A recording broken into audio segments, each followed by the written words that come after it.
नमस्कार दोस्तों, जय श्री राधे कृष्णा।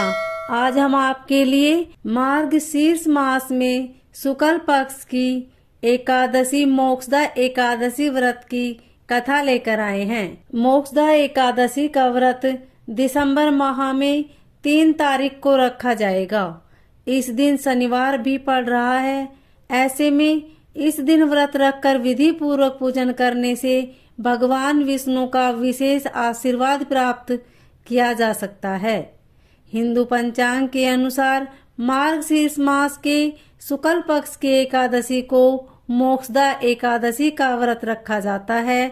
इस साल मोक्षदा एकादशी का व्रत 3 दिसंबर रखना उचित होगा, जबकि इसका पारण 4 दिसंबर को करना शुभ माना जा रहा है। हिंदू धार्मिक मान्यताओं के अनुसार जो भी कोई एकादशी का व्रत रखते हैं, उन्हें इस दिन व्रत कथा का पाठ करना जरूरी होता है। ऐसे में जानते हैं मोक्षदा एकादशी व्रत की कथा क्या है। मोक्षदा एकादशी व्रत के दौरान पूजन के बाद व्रत कथा का पाठ करना जरूरी होता है। इस व्रत कथा का उल्लेखन पौराणिक ग्रंथों में किया गया है, जिसके मुताबिक एक बार युधिष्ठिर बोले, देव देवेश, मार्गशीर्ष मास के शुक्ल पक्ष में कौन सी एकादशी होती है, कि क्या विधि है तथा उसमें किस देवता का पूजन किया जाता है। स्वामिन यह सब यथार्थ रूप से बताएं। श्री कृष्ण ने कहा, नृपश्रेष्ठ, मार्गशीर्ष मास के शुक्ल पक्ष की एकादशी का वर्णन करूंगा, जिसके सुनने मात्र से वाजपेयी यज्ञ के बराबर पुण्य की प्राप्ति होती है। उस व्रत का नाम मोक्षदा एकादशी है, जो सब पापों को हरने वाली है। राजन, उस दिन यत्न पूर्वक तुलसी की मंजरी और धूप दीप आदि से भगवान विष्णु का पूजन करना चाहिए। सही विधि से दशमी और एकादशी के नियम का पालन करना उचित है। मोक्षदा एकादशी बड़े बड़े पाप का नाश करने वाली है। उस दिन रात्रि में मेरी प्रसन्नता के लिए नृत्य, गीत व स्तुति के द्वारा जागरण करना चाहिए। जिसके पितृ पाप वंश नीच योनि में पड़े हो, वे इस एकादशी का व्रत करके इसका पुण्यदान अपने पितरों को करें, तो पितृ मोक्ष को प्राप्त होते हैं। मोक्षदा एकादशी की कथा के अनुसार पौराणिक काल की वैष्णव में विभूषित परम रमणीय चंपक नगर में वैखानस नामक राजा रहते थे। वे अपनी प्रजा का पुत्र की भांति पालन करते थे। इस प्रकार राज्य करते हुए राजा ने एक दिन रात को सौपन में अपने पितरों को नीच योनि में पड़ा हुआ देखा। उन सबको इस अवस्था में देखकर राजा के मन में बड़ा विस्मय हुआ और वह के समय ब्राह्मणों से उन्होंने उस सौपन का सारा हाल कह सुनाया। राजा बोले, ब्राह्मणों, मैंने अपने पितरों को नरक में गिरा हुआ देखा है। वे बारंबार रोते हुए मुझसे कह रहे थे कि तुम हमारे तनुज हो, इसलिए इस नरक समुद्र से हम लोगों का उद्धार करो। दिग्वरों, इस रूप में मुझे पितरों के दर्शन हुए हैं, इससे मुझे चैन नहीं मिलता। क्या करूं, कहाँ जाऊं, मेरा हृदय रूंधा जा रहा है।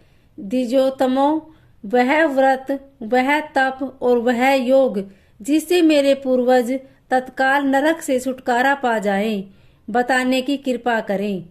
मुझ बलवान और साहसी पुत्र के जीते जी मेरे माता पिता घोर नरक में पड़े हुए हैं, इसलिए ऐसे पुत्र से क्या लाभ।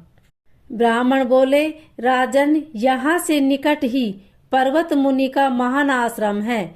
वे भूत और भविष्य के भी ज्ञाता हैं। नृपश्रेष्ठ, आप उन्हीं के पास चले जाइए।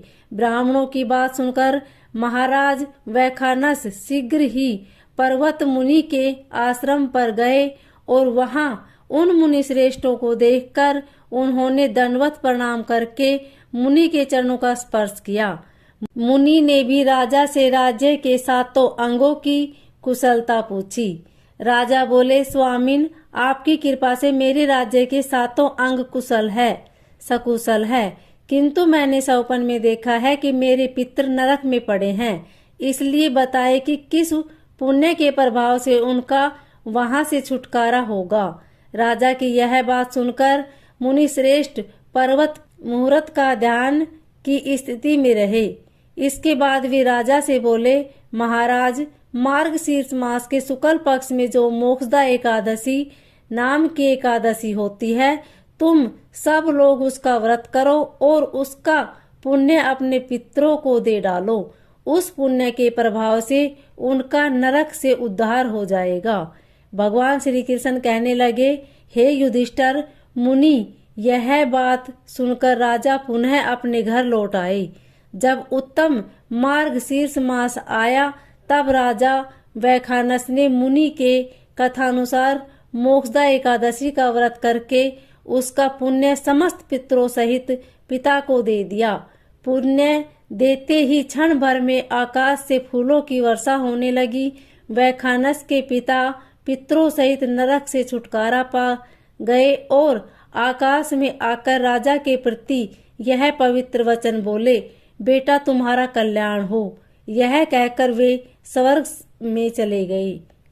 राजन, जो इस प्रकार कल्याणमयी मोक्षदा एकादशी का व्रत करता है, उसके पाप नष्ट हो जाते हैं और मरने के बाद वह मोक्ष प्राप्त कर लेता है।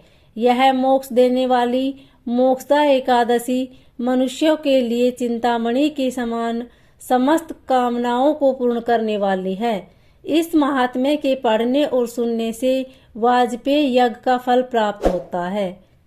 ओम नमः भगवते वासुदेवाय।